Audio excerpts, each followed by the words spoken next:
J'arrive. Excusez-moi, messieurs, dames.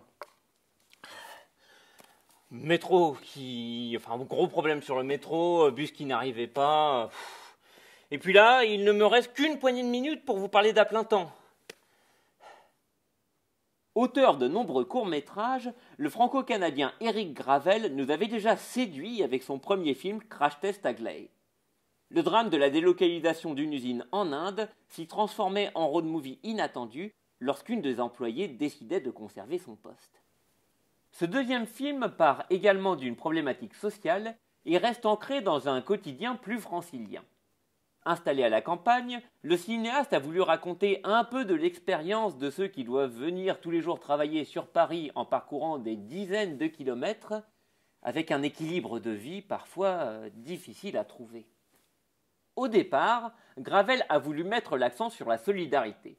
Il avait à l'esprit la grève générale de la fin de 1995 qui avait amené les usagers des transports en commun à l'entraide et à la débrouille, notamment avec l'autostop. Mais la réalité du mouvement des Gilets jaunes a rattrapé l'écriture du scénario et l'a fait changer de tonalité.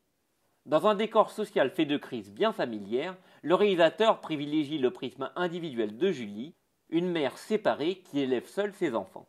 Il a choisi pour ce rôle Laure Calamy, pour son côté pétillant qui nous l'a fait aimer dans la série 10% ou dans Antoinette dans les Cévennes. Elle est ici tout aussi convaincante dans une partition plus dramatique qui lui a valu un prix d'interprétation à la Mostra de Venise. Aux côtés de l'actrice, on est emporté pendant près d'1h30 dans un récit rythmé comme un film d'action à suspense.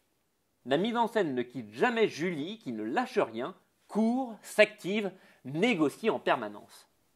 Cette héroïne n'est cependant pas infaillible et son portrait en nuance est à l'image du film qui évite les préjugés et les caricatures.